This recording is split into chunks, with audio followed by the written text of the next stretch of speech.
It is better to be feared than loved, if you cannot be both. Those words strike like a blade across centuries, reminding you that in every room, in every exchange, power decides respect. You have felt the humiliation of being dismissed at work, brushed aside in relationships, or ignored when your voice should have mattered. That sting is not trivial. It is a signal that the battlefield has already been chosen, and the enemy is weakness, dependence, and manipulation. When others witness your submission, the loss of respect is public and final.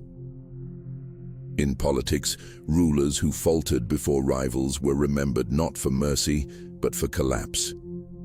The public execution of credibility happens faster than death itself, because once others know you can bend, they know you can be broken. You cannot allow such a coup at the throne of your image. In modern life, the dagger is silent. Reputations fall not with swords, but with whispers, screenshots, and subtle exclusions.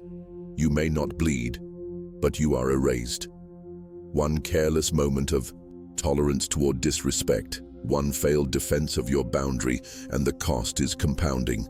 It spreads in the workplace, in friendships, in your digital footprint. To stay untouchable, you must control what you tolerate. Do not argue with every insult. Do not chase every slight. Instead, project stillness. Handle confrontation as a commander facing noise from an inferior. When someone interrupts you, do not rush to reclaim the floor with frantic words. Pause, look directly, and continue speaking with clarity. The pause is more lethal than shouting. In that silence, others see command, not desperation. Respect is preserved not by reacting, but by ruling yourself in the moment of pressure. The throne, or the chains, that is the choice before you. Imagine yourself at a banquet, seated as a sovereign. On one side stands self-mastery, where your word is steady and your image unbroken. On the other, chains of appeasement clatter at your feet, forged from every moment you bowed to disrespect. You cannot hold both. You either seize the crown of your own discipline, or you hand it to those who will use it against you. To become untouchable, you must draw a line, defend it without apology, and refuse the comfort of weakness. This is not cruelty. It is survival. Weak.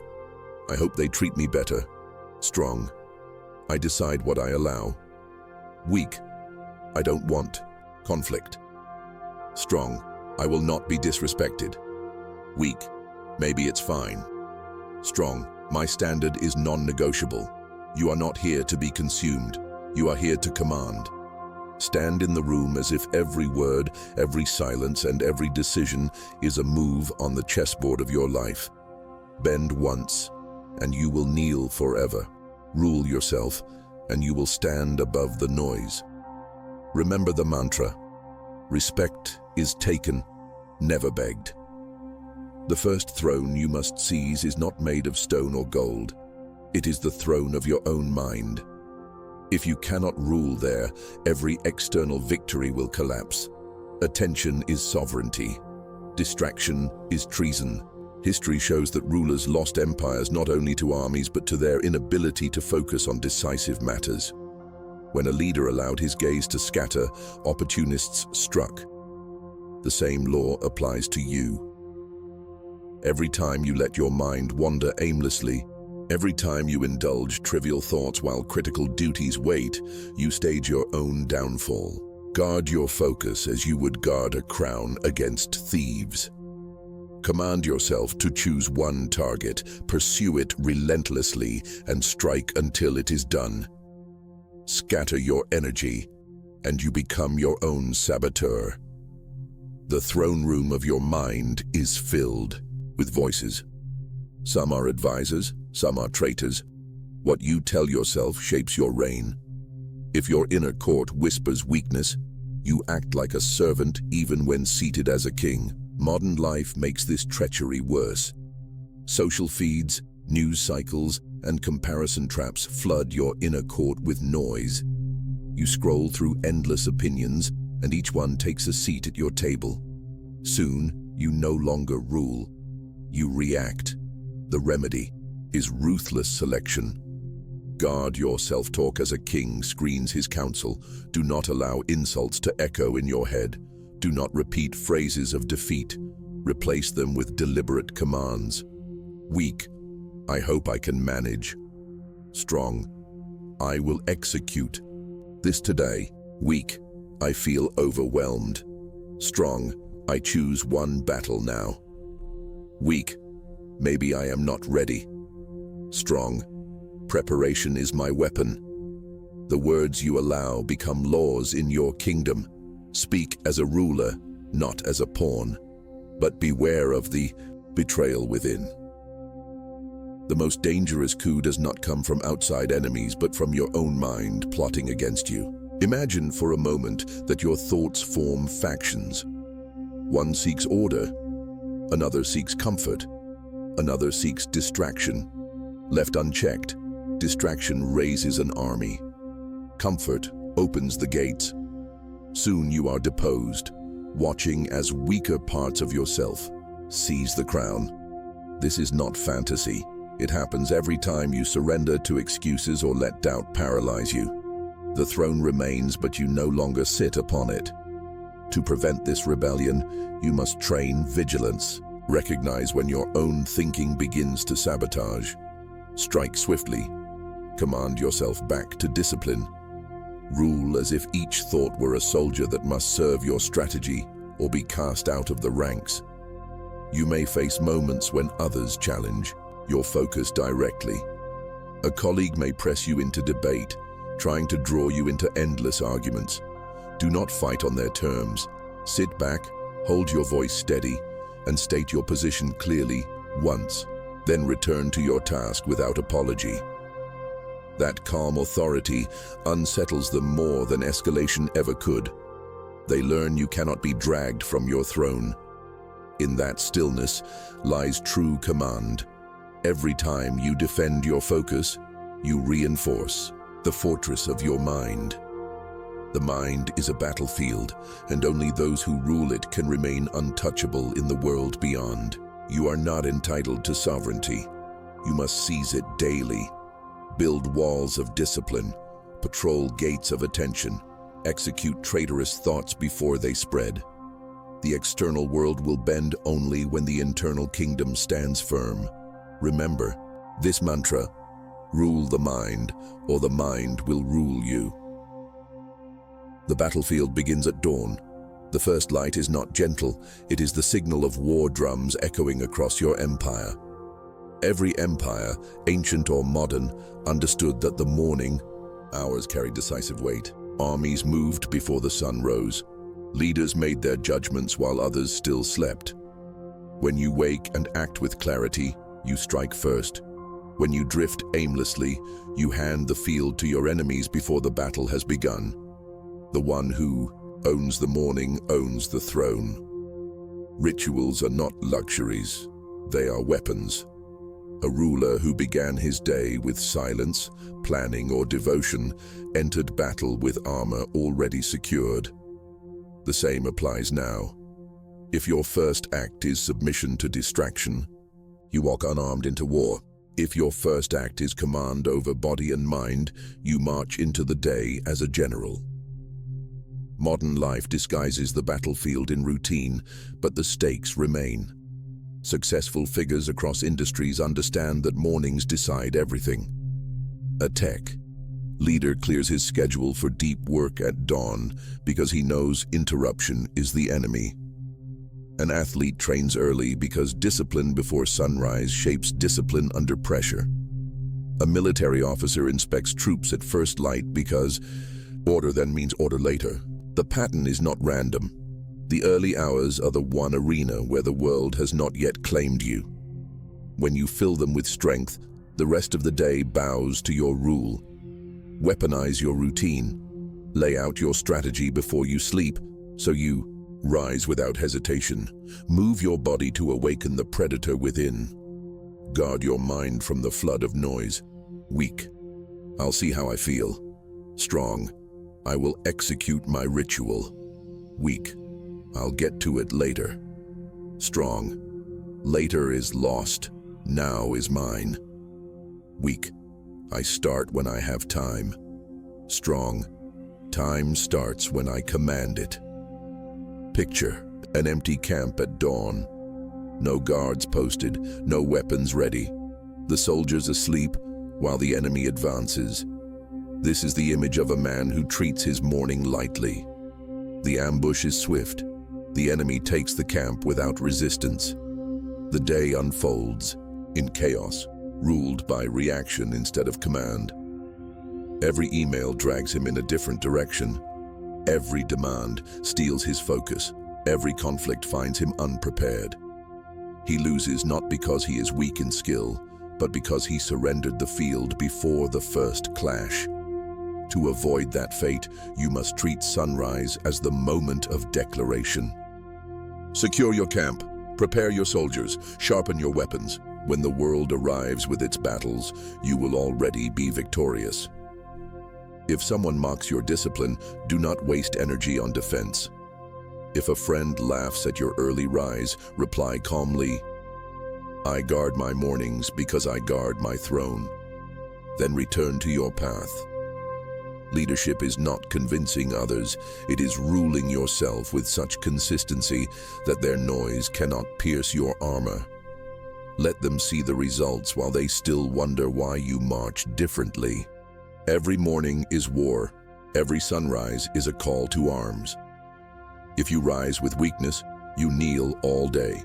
If you rise with command, you rule. Remember the mantra, win the morning, win the empire. Power is not always declared with motion. The greatest advantage often belongs to the one who waits. History is filled with commanders who knew that restraint could be sharper than attack. The waiting assassin chooses his moment with care, while the reckless charge into traps. In battle, a soldier who moves too quickly reveals his position, but one who waits in the shadows forces the enemy to spend energy, to grow restless, and finally to expose weakness. Stillness is not surrender. It is the silent preparation that makes your eventual strike impossible to defend.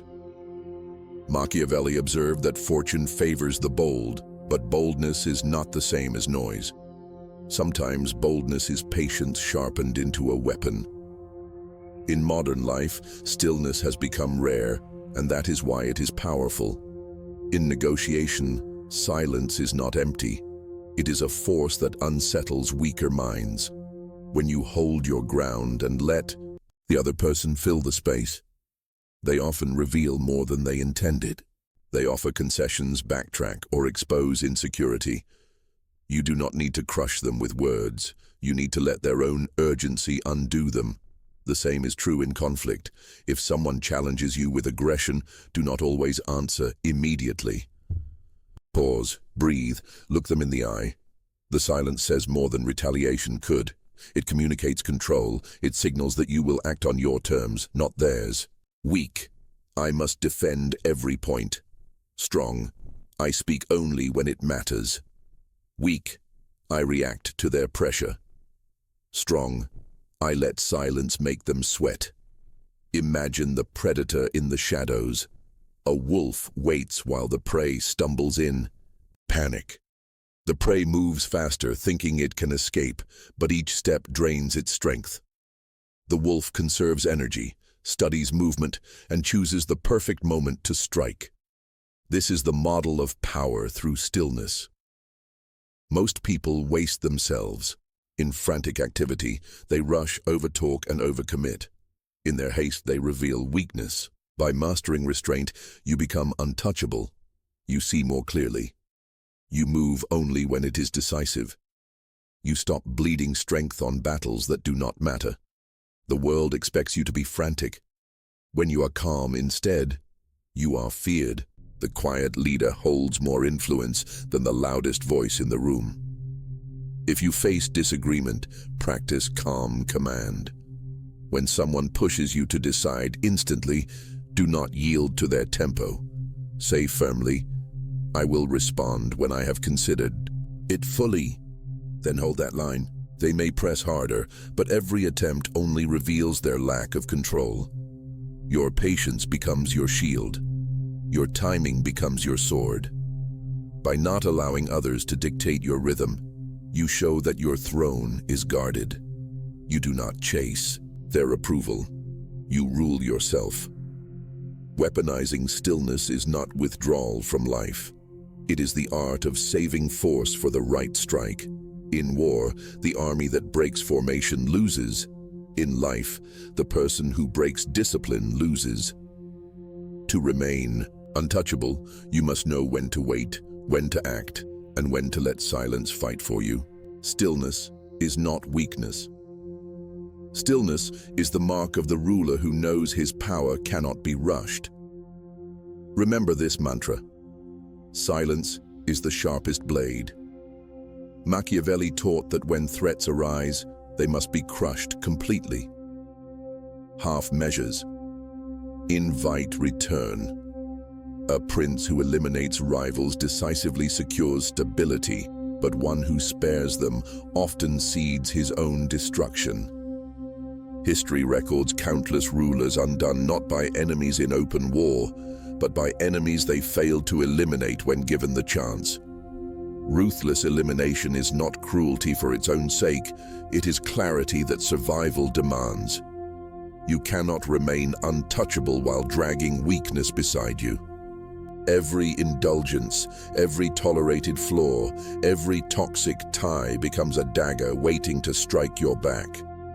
To rule yourself, you must cut cleanly and without hesitation. A hesitation in battle costs a throne. A hesitation in life costs sovereignty over yourself.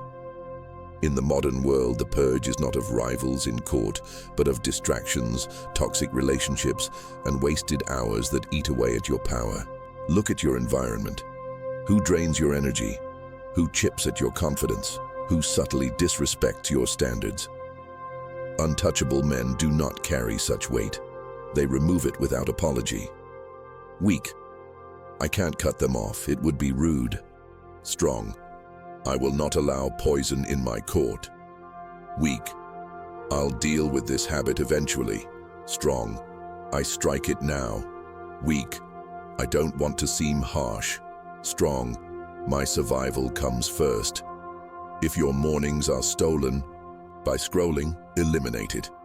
If your focus is wrecked by constant noise, eliminate it. If your circle is filled with those who diminish your vision, eliminate them. Each tolerated distraction is a spy inside your fortress. You cannot call yourself sovereign if you allow enemies to sit at your table. Picture an army retreating with carts of unnecessary baggage. The soldiers stumble under the weight, slower with every step. Their commander refuses to cut the load, thinking it valuable. Then, the enemy strikes. The retreat turns to slaughter because speed was sacrificed for excess. This is the image of a life filled with uncut ties, unbroken habits, and unpurged weakness.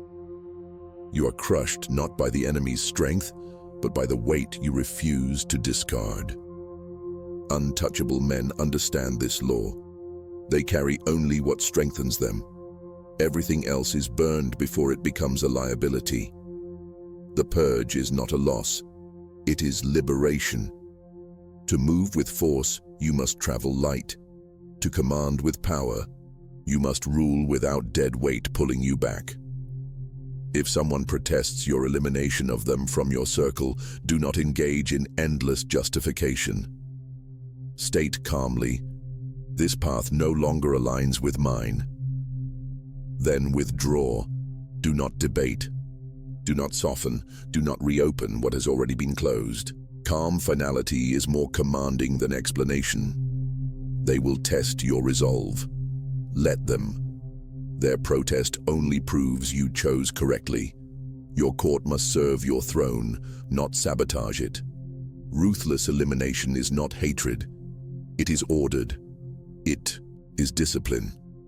It is the recognition that your sovereignty is sacred, and anything that weakens it must be cut away. Remember this mantra. Cut once, cut clean, never look back. Power is not only in what you are, but in what you appear to be. History proves that commanders often ruled more through aura than through endless speeches. Julius Caesar inspired loyalty not because he argued with every soldier, but because he carried himself as if victory followed him. Alexander the Great commanded devotion by appearing larger than life, even when exhaustion and doubt must have lived within him. Machiavelli warned that a ruler must learn to seem merciful, faithful, humane, and religious, even if necessity demanded the opposite. The mask does not make you false. It makes you effective. Without it, you reveal weaknesses that should remain hidden. A king who shows every wound invites rebellion. A commander who appears unsure invites desertion. Untouchable men protect their authority by guarding appearances as carefully as fortresses guard their gates. Modern life is theater no less than the courts of old. The stage is not a palace. It is social media, workplace optics, and public reputation. Instagram is filled with carefully crafted images because people understand instinctively that masks matter. The professional world is the same. A manager who enters the room slouched and uncertain loses respect before speaking a word. Another who walks in with calm authority commands attention even before opening his mouth. You may dislike the performance, but the truth is unavoidable. Optics shape perception, and perception shapes power. You do not need to live for appearances, but you must weaponize them. Guard your posture, guard your tone, guard your digital presence. Weak, I post whatever I feel. Strong, I curate what strengthens my image. Weak, I speak casually in every setting. Strong, I adjust my mask to the audience without losing my core. Weak, I hope they understand me. Strong, I make myself undeniable. Imagine the Phantom King. His body may falter, his doubts may rise, but his mask never slips. To his subjects he is unchanging, eternal, untouchable. Even when he is wounded, he shows only armor. Even when he is weary, he projects command. The illusion becomes stronger than reality, and over time, the mask itself becomes the truth. This is not deceit, it is a strategy. People want symbols more than they want raw humanity. They want leaders who embody strength even when the battle rages hardest. By crafting a mask of command, you shield yourself from unnecessary exposure. You reveal what serves your throne and conceal what threatens it. The world does not deserve access to every corner of your vulnerability. Keep your private struggles guarded. Present your strongest self to the public. That discipline keeps you untouchable. If someone accuses you of being calculated, do not deny it with panic. Answer calmly, I protect my image because my work demands it. Then continue. The calm admission disarms the critic while reinforcing your control. You are not pretending to be flawless. You are managing perception as any strategist must. Do not confuse authenticity with exposure. You can be true to your values while mastering your mask. Command requires that balance. Without it, you leave your throne unguarded. Your mask of command is not vanity. It is armor. Without it, you invite unnecessary battles. With it, you project the authority that silences doubt and compels respect. Wear it with discipline. Adjust it with precision. Use it as the invisible shield that makes you untouchable. Remember this mantra. The mask is the crown. Cesare Borgia understood the law of survival. Threats must be ended swiftly, or they return stronger. When Borgia faced betrayal, he responded with decisive ruthlessness. His enemies did not rise, again because he left no room for them to regroup. History remembers him not for hesitation, but for the cold clarity that secured his power. Machiavelli praised him as a model of decisive action, because weakness in moments of danger invites ruin. You may never rule a state, but you face the same principle in life.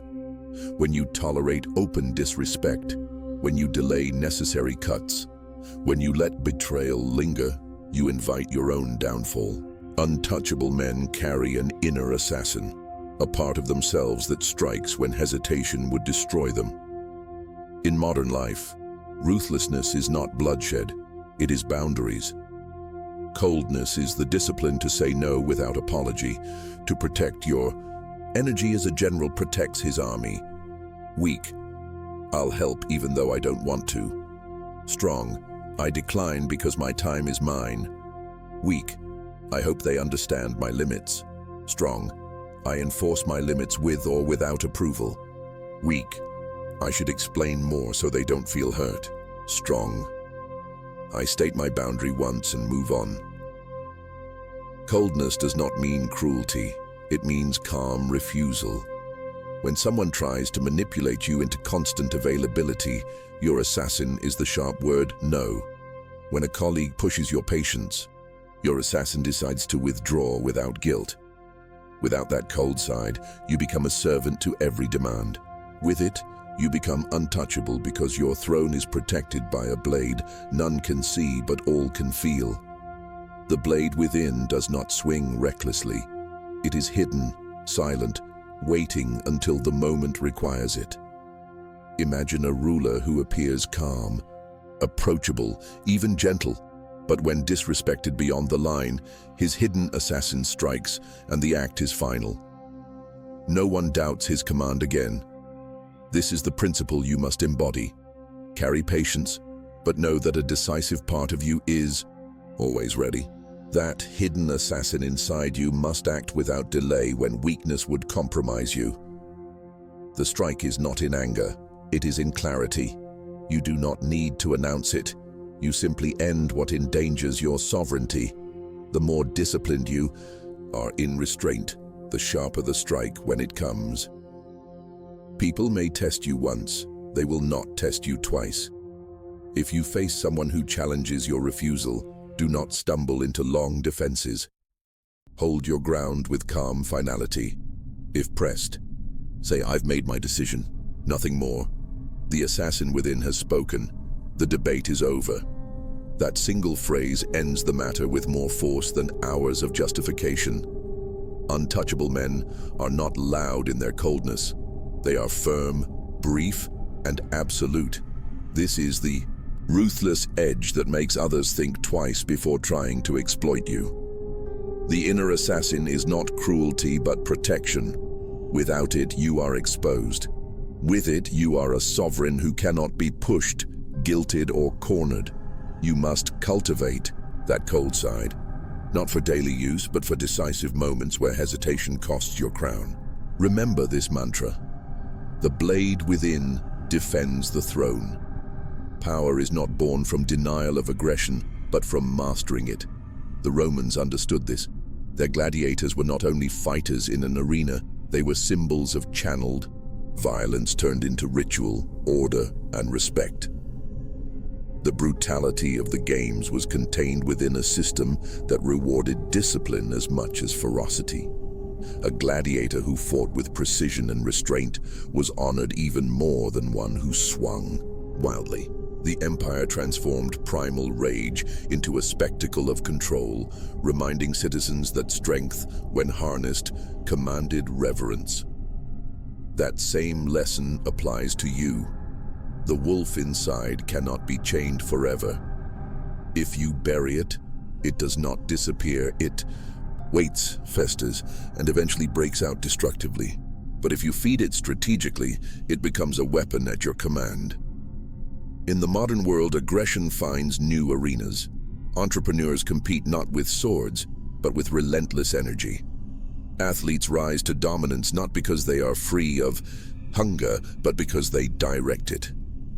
A fighter channels rage into training that sharpens his body like steel. A founder channels dissatisfaction into endless work hours that build empires. The wolf is always there, and the strongest do not starve it with politeness. They feed it discipline, channeling its power into action that advances their throne. Weak, I must suppress my drive so others feel comfortable. Strong, I channel my drive to build my kingdom. Weak, I should tone down my ambition. Strong, my ambition is my engine. Weak, I don't want to seem too aggressive. Strong, I will direct aggression toward results. Hunger is not shameful. Hunger is the reason empires rise. Deny it, and you collapse under the weight of pretending you are tame. Picture what happens when the wolf is starved. Imagine neglecting your fire so long that it turns inward. The energy that could have fueled your advance becomes bitterness, resentment, and quiet self-destruction. The wolf begins to devour its own master. This is the fate of those who repress ambition until it festers as regret. They appear calm, but inside they are consumed by the hunger they refuse to face. Their throne is not stolen by an external enemy, but corroded from within. The untouchable man prevents this fate by giving the wolf its meal daily. He channels it into training, work, creation, or battle worth fighting. He lets it hunt, but only on his command. By feeding it with discipline and directing it with strategy, he ensures the beast strengthens his rule instead of sabotaging it. When challenged for being too intense, you need not defend yourself with shame. Answer calmly. Intensity is fuel, and I choose where it burns. The critic may fall silent because your composure reveals mastery. You are not ruled by your wolf, you rule with it. This is the balance that creates sovereignty.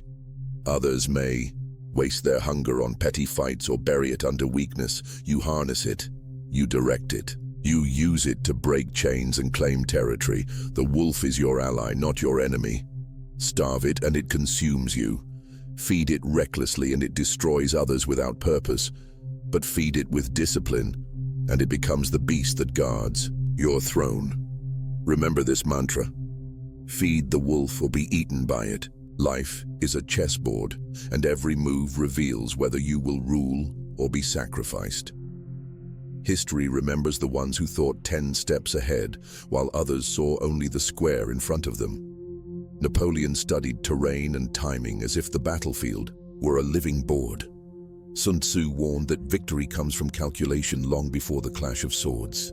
Machiavelli himself argued that rulers must be prepared for the unexpected turns of fortune and act before rivals even recognize the threat. Those who played with foresight gained empires. Those who played with impulse lost everything. The lesson is absolute. Strategy, not chance, decides who becomes untouchable. In the modern world, the chessboard has not disappeared. It has only changed form. Office politics is chess with salaries as pawns and promotions as queens. The one who flatters too obviously is sacrificed, while the one who builds quiet alliances advances. Dating and relationships are chess with trust, reputation, and influence at stake. Media is chess on a global scale, with narratives moving like knights and bishops to trap the inattentive. Weak, I just go with the flow. Strong, I anticipate moves before they're made. Weak, I react when problems come. Strong, I prepare before the strike. Weak, I hope for fairness. Strong, I play to win because the board does not forgive the naive. If you do not play strategically, you are still on the board, only as a pawn moved by others' hands. The greatest illusion is that the pawn is free because it moves forward. In truth, the pawn advances only to be sacrificed. Many live this way. They mistake busyness for progress. They move forward but never ask who placed them on that path. They celebrate minor steps while someone else calculates their endgame. The pawn believes it has a choice, but its destiny belongs to the player moving the pieces. This is the danger of living without strategy. You may feel in motion, but you are being maneuvered. You are not untouchable. You are disposable. To escape the pawn's illusion, you must seize the role of strategist. Look at every area of your life and ask, what is the board? Who are the players? Where is the trap? Then play not for today, but for 10 moves ahead. Build reserves before you need them. Choose alliances with care. Refuse moves that feel good in the moment, but weaken your long-term position. The strategist sacrifices carefully, but never himself. That is how you ascend from pawn to king. If someone calls you manipulative for thinking ahead, do not rush to defend. Answer calmly, "I prefer to prepare rather than be prepared against." That statement alone reveals your authority. You are not reckless. You are not a victim of others' moves. You are a player with vision. That vision is what makes you untouchable, because you cannot be cornered by surprises you already saw coming. Life will always be played on the board. You can deny it, but denial does not remove you from the game. The only question is whether you are the one moving pieces or the one being moved. To be untouchable, you must train your sight, master patience, and strike with calculation. Remember this mantra: think 10 moves ahead or be moved like a pawn.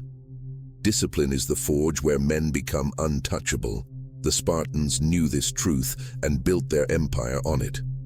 From childhood, their warriors were trained to endure hunger, cold, and pain without complaint. The agog, their brutal system of discipline, was not meant to create comfort, but to strip away weakness. By the time a Spartan stood in battle, he was already hardened by years of fire. Pain had become an ally, not an enemy. This is the model of the iron will, conditioning yourself so deeply that hardship cannot move you. History shows that men who endure become men who rule, because no rival can use suffering to break them. In the modern world, the same law applies. The untouchable are not those who escape discomfort, but those who embrace it with discipline. Athletes train when the body screams to stop. Monks sit in silence when the mind demands distraction. Entrepreneurs work through endless setbacks, refusing to let fatigue erase their vision. They are ascetics of their own craft, willing to trade short-term ease for long-term sovereignty. Weak. I'll do it when I feel motivated. Strong. I act regardless of mood. Weak. I need balance before discipline. Strong. Discipline creates balance. Weak. This is too painful. Strong. Pain is the forge of my strength. Every repetition, every sacrifice, every controlled choice builds armor around your throne. Without it, you are a pawn to impulse. With it, you are a king commanding yourself first. Imagine the fire test. You stand before flames that will either consume you or prove you. The timid retreat, convincing themselves the test is unnecessary. The reckless rush in and are destroyed. But the disciplined step through slowly, enduring the heat, shaping themselves into something the fire cannot kill. This is the ritual you must embrace. Discipline is not a single act, but a daily test, a walk through fire each morning and night. When you resist indulgence, you add steel to your frame. When you push past excuses, you hammer another plate of armor onto your will. The fire does not end. That is the point. You prove yourself each day until the ritual becomes your identity. When challenged for being too rigid, do not defend with long explanations. Say calmly, "I choose discipline because I choose strength." Then continue your path. The critic may laugh, but the results silence him over time. Every achievement, every demonstration of control becomes proof that you were right to endure. You are not harsh with yourself for cruelty's sake. You are harsh because the world is harsher still. Better to prepare in the fire than to break in the storm. The iron will ritual is not punishment. It is liberation. By mastering yourself, you free yourself from dependence on comfort, moods, and weakness. You become untouchable because nothing external can command you. Hunger cannot. Pain cannot. Distraction cannot. You rule because you have already conquered yourself. Remember this mantra. Discipline is the armor of kings. To be untouchable is to embody fear, respect, and sovereignty in equal measure. History shows us the pattern. Some leaders transcended rivals, not simply through force, but by building an image so commanding that opposition dissolved before it formed. Alexander's aura of invincibility carried him through campaigns that would have broken lesser men. Caesar's name itself became a weapon, capable of securing loyalty even when distance and time separated him from his legions. Machiavelli observed that rulers who mastered both fear and respect placed themselves beyond easy assault. Their power was not invulnerable in body, but untouchable in presence. The lesson is clear. To rise beyond rivalry, you must cultivate a position where striking at you seems not only dangerous, but futile. In the modern world, the shields of untouchability are different, but the principle is the same. Reputation, wealth, network, and discipline form armor no rival can pierce easily. Reputation deters attacks before they begin. Wealth gives freedom from dependency and the means to resist pressure. Networks provide allies that make isolation impossible. Discipline ensures you do not collapse from within. Weak. I'll fix my image when attacked. Strong. I build my reputation so attacks never start. Weak. I'll save if something goes wrong. Strong. I create wealth so nothing can corner me. Weak. I'll see who stands with me later. Strong. I invest in alliances before I need them. Modern power is not always about conquest. It is about positioning yourself so securely that you are never at the mercy of another. Each shield reinforces the others until you move through life as a fortress. Picture the living fortress. A king once vulnerable to arrows now turns his entire body into stone walls and iron gates.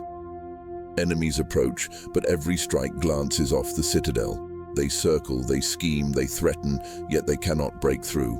Over time, they stop trying, and the king remains untouchable, not because he fights endlessly, but because his structure is impregnable. This is the ultimate form of sovereignty. You transform yourself into a fortress of reputation, wealth, network, and discipline. You become more than a man. You become a citadel others must respect, fear, and bow to. Your strength is not in constant battle, but in deterrence. The fortress rules because no one dares storm it. If you encounter someone who mocks your preparation, do not waste energy defending it.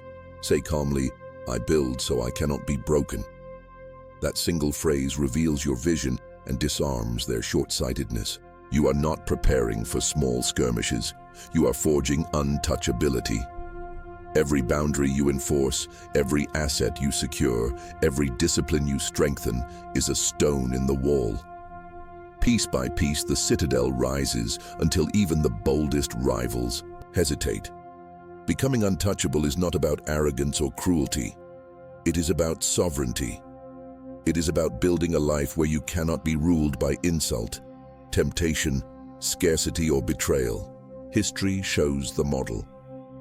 Modern life demands the shields. The fortress metaphor proves the outcome. To live as untouchable is to live above the chaos that consumes others. Remember this mantra. Build the fortress, and none can touch the king. It is better to be feared than loved if you cannot be both. Those words were not written for a single battle or a single prince. They are the essence of convergence. All principles you have learned until now, ruling the mind as a throne, seizing mornings as battlefields, weaponizing stillness, eliminating weakness, mastering the mask, unleashing the assassin, feeding the wolf, thinking in chess moves, forging iron discipline, and building the living fortress unite into a single archetype. This is the sovereign predator, untouchable not because he hides from war, but because he embodies every weapon at once. The strategist, the ruler, the predator, the fortress, they merge into a form that transcends ordinary life. To reach it is to walk the path of ultimate command. To ignore it is to kneel forever. When all weapons are drawn, you are no longer fragmented. The throne of the mind is your command center.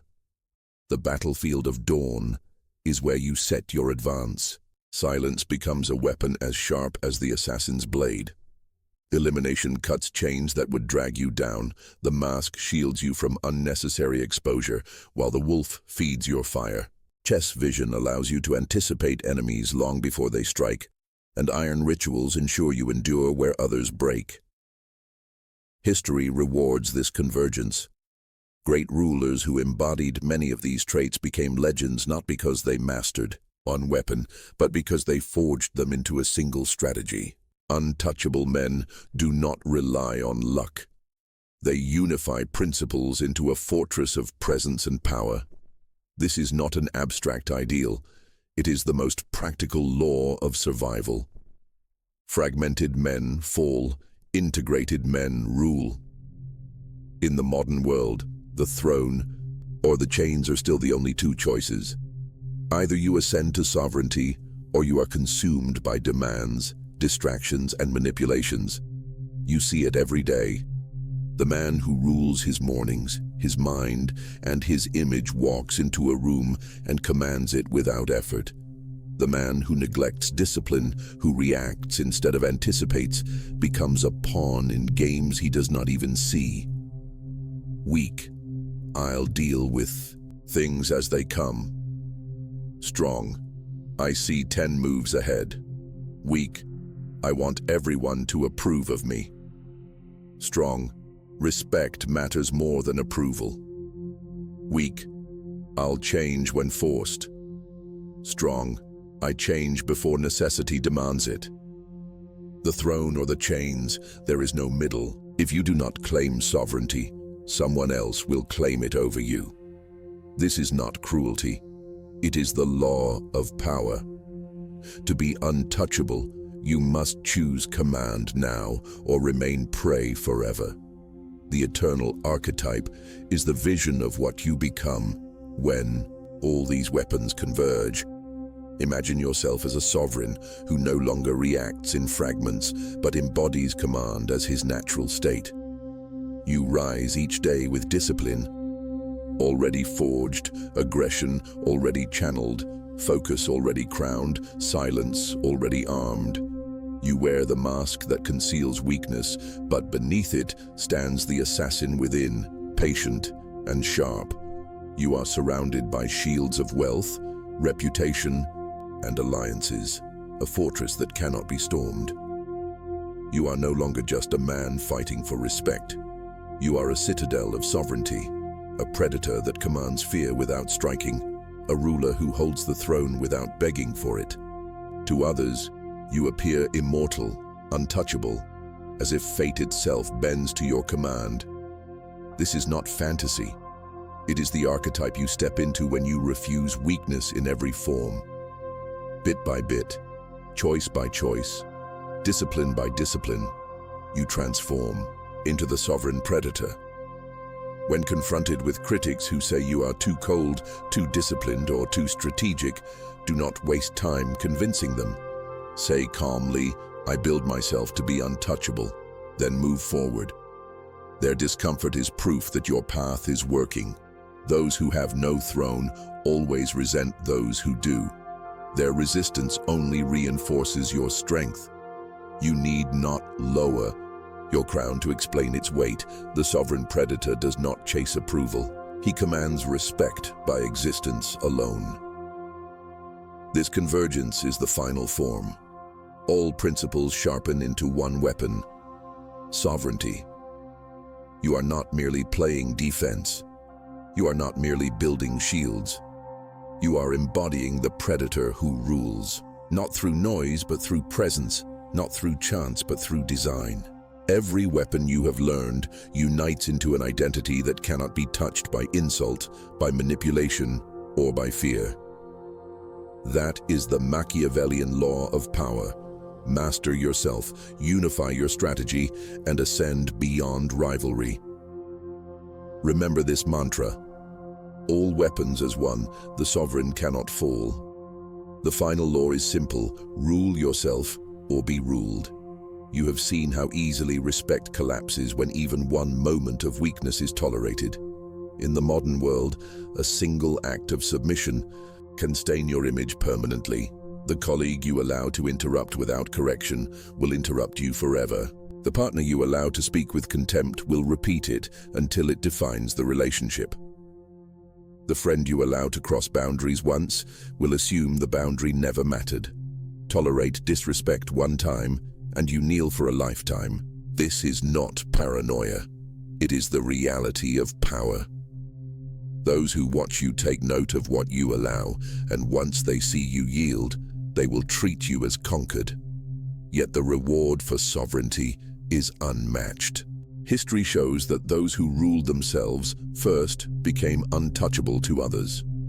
A disciplined leader, unshaken by insult or temptation, could walk into any room and command it. Their presence was armor. Their restraint was weaponry. People followed not because of wealth alone, but because of the aura that self-rule created. The general who appeared unbreakable inspired soldiers to fight beyond exhaustion. The statesman who never lost control in debate silenced rivals with composure. Self-mastery creates an aura that no external assault can pierce. Modern shields, your reputation, your discipline, your ability to endure, make you unapproachable to predators. You are not feared for cruelty, but respected for sovereignty. That is the ultimate prize, untouchability born from within, not granted by others. Imagine the choice set before you. On one side stands the throne, heavy but steady, waiting for you to claim it. On the other side are chains, clattering reminders of weakness, forged from every tolerated insult and every excuse. You cannot hold both. You either sit upon the throne of mastery, or you remain chained by others' expectations. The march of life demands this decision. Some choose comfort and discover too late that comfort becomes captivity. Others endure the weight of the crown and discover freedom in command. The image is stark: a sovereign ruling from his seat, or a prisoner bound to the noise of the crowd. Which path you take is decided not in theory, but in action. What you allow today, what you cut off, what you command of yourself. The order is clear. Eliminate weakness, enforce boundaries, guard your throne. If challenged, respond with calm finality, not panic. Say once, "That is not acceptable," and hold the line. No pleading, no over-explaining, just command. Your strength will speak, louder than your words. Do not wait for approval. Do not wait for the perfect moment. Begin now, because sovereignty delayed is sovereignty surrendered. You have been given the principles, the weapons, the metaphors of war and throne. Now you must act. Rule yourself, eliminate weakness, and claim untouchability. The crown is not given, it is seized. Remember the mantra: rule yourself, and no one can rule you.